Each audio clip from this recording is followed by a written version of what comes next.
Hi, this is just a quick video to go over some options for coloring in your pictures after you draw them in class.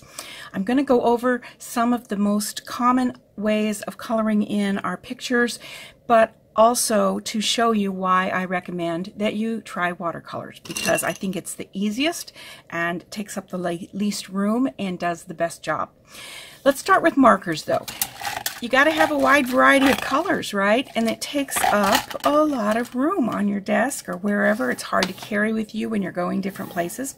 And here's one of the pictures we're going to be working on in class this week, these cherry blossoms. So if I'm going to use markers, since I have a nice set of markers that has a lot of options, I actually have a few different pinks that I can choose from. But usually your set of markers might not even have a pink, much less 2 or 3 options. In this case, mine does, so I'm going to use my palest pink to color in my cherry blossoms.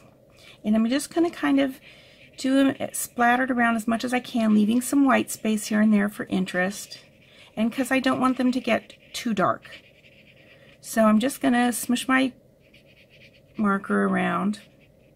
You notice I'm just zigzagging it around. It doesn't have to be even or perfect at all, especially if you have good markers. If you have certain markers are very unforgiving and they just make ugly big streak marks, I don't recommend those at all. They'll frustrate you and they'll make you feel like you're a lousy artist when really it's the marker you're working with. Okay, but even good markers, these are very good markers. These are Tombow markers. They have a brush on one side and a fine point on the other, so they're really nice markers. But I don't like using markers. There are people who are very skilled at markers. You can watch demonstrations on YouTube and they're going to show you exactly how to do them and get different effects, but I just think it takes a lot of work and I'm not interested in a lot of work. Now when I want to add a darker shade, I have a hard time adding just a little. It kind of takes over. All of a sudden it's very bold. I can't do it gradually, and I'm stuck with whatever I put down. Whatever color I put down, that's on the paper. I can't do anything about it, and it ends up not giving me the effect I want. Yeah, I can make do with it, but it doesn't make my picture pretty or the way I want it to be. So if you've been frustrated coloring in your things with your markers, that might be the problem, is just that your markers are harsh and unforgiving. They don't blend. The colors don't blend. All right, so the next thing people use a lot is colored pencils, which I do like better than markers, but even they have their drawbacks.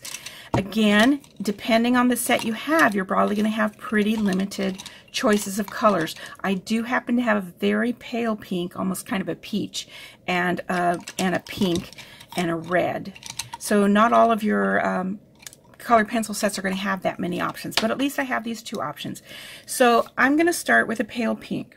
Now, I like the pencils better than markers because I can start out very softly and just keep layering it to add more and more colors. Wherever I want it to be darker, I can make it darker and still have color everywhere and just darkness some places, right? See how I'm adding my own shading in, just going over it again and again. What I don't like about pencils is you tend to get pencil streak marks, right? These drawing lines, which I don't really want on most of my pictures. The way to avoid that is to kind of do a circular motion when you're coloring it in, and coloring in very gently and just going over it again and again until you can kind of smooth out those lines. So it is definitely possible to get some really incredibly beautiful things with pencils, but I think it takes a lot of practice and a lot of work. And again, I'm not interested in work. I'm interested in quick results that I can just have fun with and not worry about having to become really good at doing something in order to enjoy my product.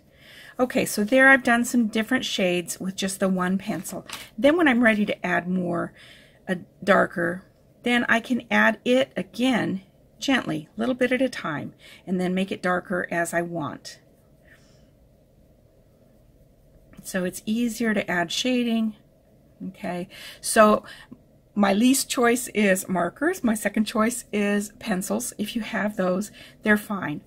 But I want to show you why I like watercolor and why I believe they would be a good choice for you. First off, we all worry because we remember watercolors when we were kids. You had to have a jar of water sitting on your desk, which you had to carry carefully from the kitchen to your desk. And then you had to be careful not to knock it over, which if you're like me, you always knocked it over. And it makes a mess, terrible mess. And after you've only done a few rinses of your brush, the water's already dirty. And pretty soon you have to carry it out to the kitchen, rinse it out, get clean water, bring it back to your desk and start over again. So it's a big headache, but that's the olden days. Now we have things called a water brush.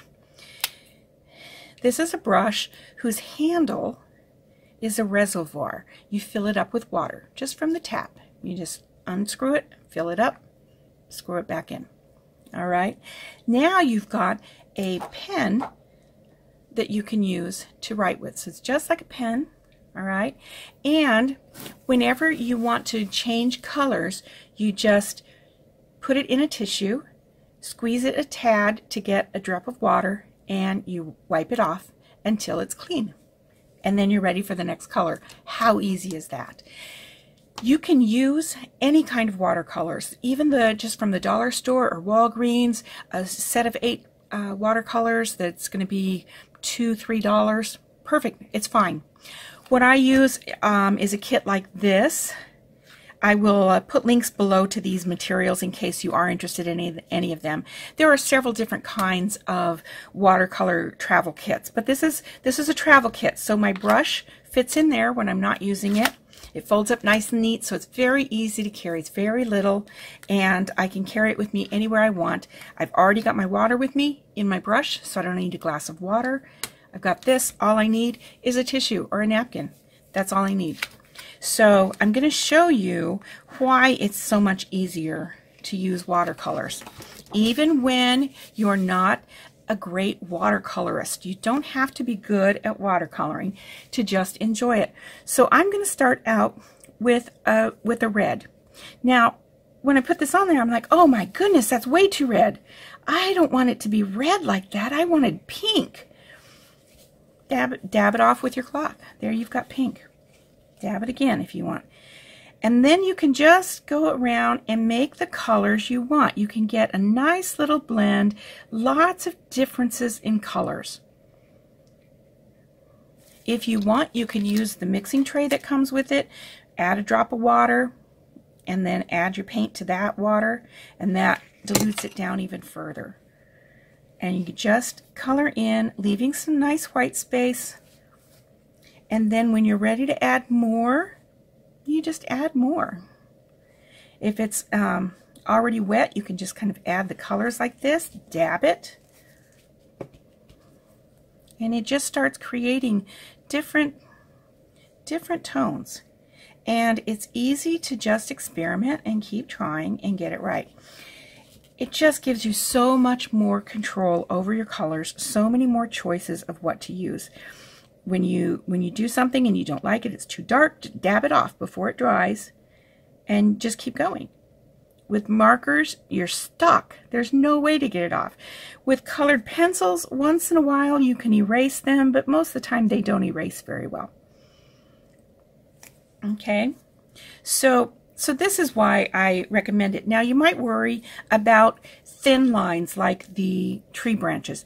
With the tree branch, I'm just going to use a light brown on one side. Just go along my tree branch. Now, you know, when you're painting, if you push down hard on the brush, the line gets thick. If you pull up as you're painting, the line can be pretty thin, right? So that's it. When I'm doing a narrow spot like this, I think of lifting my brush, like I'm just getting ready to pull it off of the page.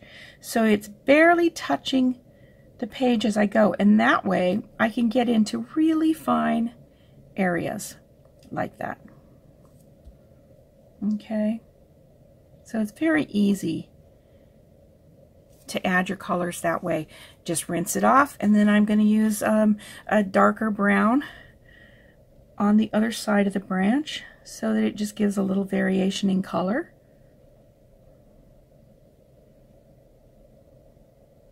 Okay.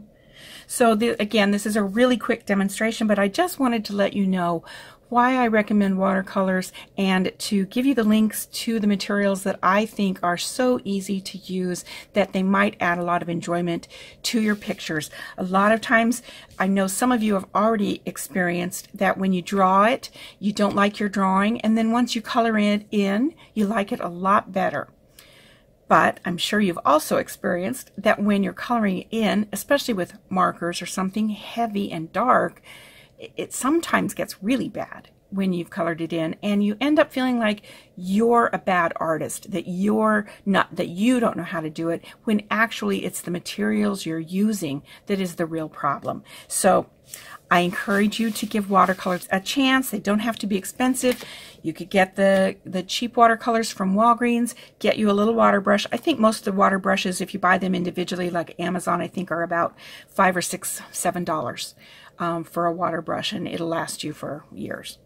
So I'll talk to you soon. See you in class. Bye.